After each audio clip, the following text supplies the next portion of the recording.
Hi everyone, welcome to another book club meeting. This week I am particularly excited because we will be reading some short portions from the DK, absolutely best, their words not mine, cross-section book ever.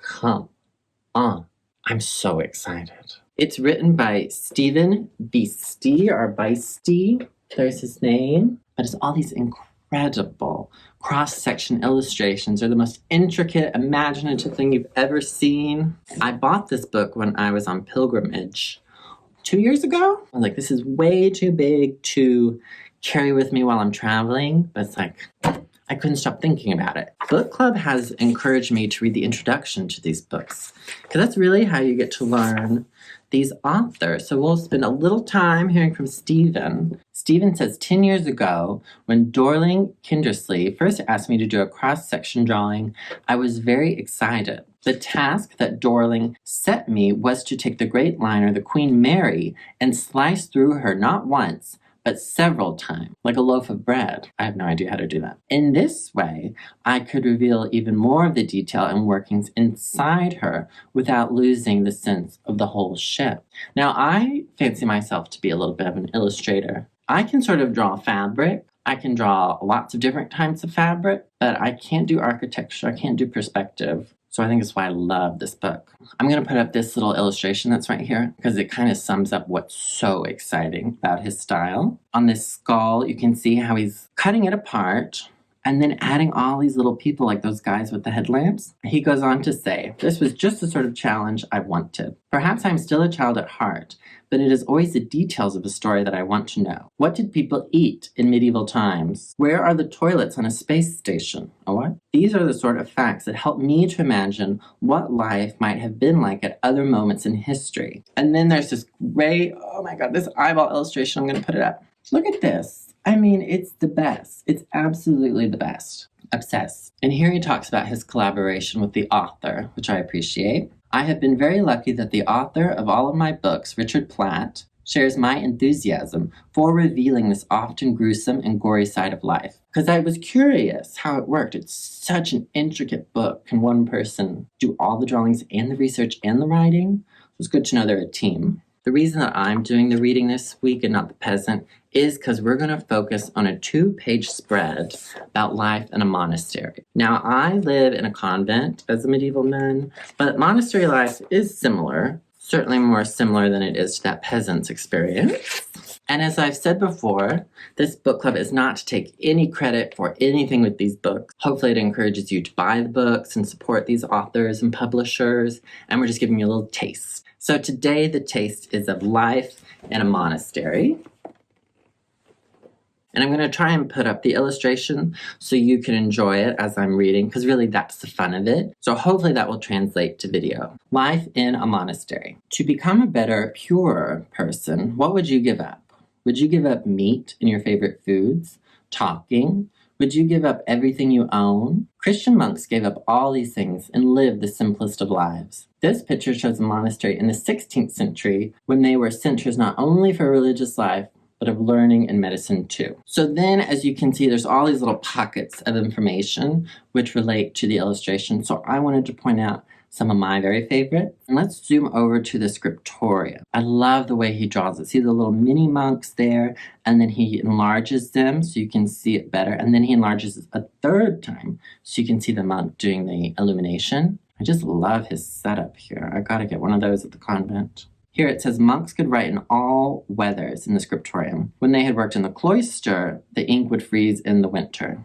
It's true. Now down here it says, washing before a meal. What do they do? Before meals, monks wash their hands in stone troughs close to the cloister. Towels hung in a recess. Monks were warned, quote, not to blow their noses on the towels or to remove dirt with them. We don't have that sign. Okay, and then we're going to come up here where we have the best moment in this illustration. The author, Richard Platt, has decided not to engage with what Stephen's doing in this illustration. And I love that because you're like, okay, whatever. The text says the cloisters were used for exercise, for study of the Bible, and for silent thought. But then the illustration shows all of these monks in prayer, and then it gets larger, and then you see 2 monks are farting, and then there's a demon behind the last one. No explanation. No explanation needed, I guess. That makes my brain so happy. Okay, we'll continue on to this beautiful illustration of the church. Monks at prayer. Some of the nighttime services were held in darkness, so the monks had to memorize the words of prayers and chants. We just use candles. Richard writes, shh. Some monasteries required complete silence, but many orders permitted monks occasional conversations. Only serious conversations were allowed, though. Is there anything I hate more than a serious conversation? And then the monks' dormitory is this illustration down here.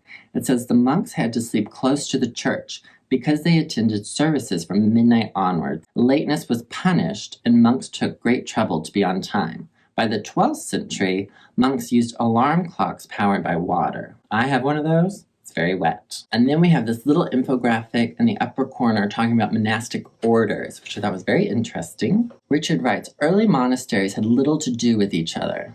Love that. However, in the 10th century, monks from Cluny, France set up a monastic order, a network of allied monasteries united by their aims and rules. And then we have some types. St. Benedict founded the first European monasteries in the 6th century. And then we have Carthusian monks or Carthusian monks. Here it says Carthusians had to wear itchy hair shirts. Had to? It actually sounds terrible. Then we have Cistercian monks. French monks who thought the Benedictine rules too soft started the stricter Cistercian order. Who are you trying to impress? Sorry, is that right? Then we have the Franciscan friars. They were called the Grey Friars because of their clothes. And then a nun, finally some representation.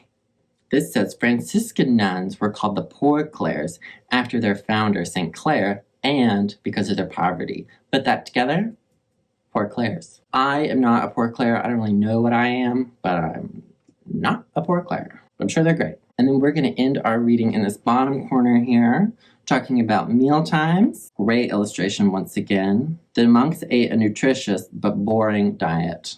Check. At their 2 daily meals, dinner and supper, what about breakfast?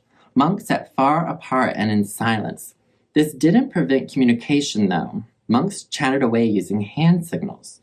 18th century Benedictine monks used an elaborate language of 460 signs. I gotta learn that. Can you imagine with the tassel gloves doing some Benedictine sign language? To signal pass the bread, monks made a round loaf shape with their fingers. Okay, so maybe I could learn this. Another great illustration we've saved till the end. The Riri Dorter, I'm going to pronounce this Riri Dorter. The Rere Dorter, or quote, necessarium, was the monastery sanitation block. The day's strict schedule of prayers and work allowed limited time to answer the call of nature. Ooh. So the Riri Dorter had to accommodate a rush of bursting monks. The seats, sometimes 50 or more, were built over a sewer flushed by a stream. In my convent, I'm just saying, we can take bathroom breaks. Here it says, monasteries and nearby nunneries often shared the same sewers, which explains the frequent rumors of secret tunnels linking them. I did hear some nuns talking about that. But if you've met some of these monks, I don't want them coming over here through a sewer.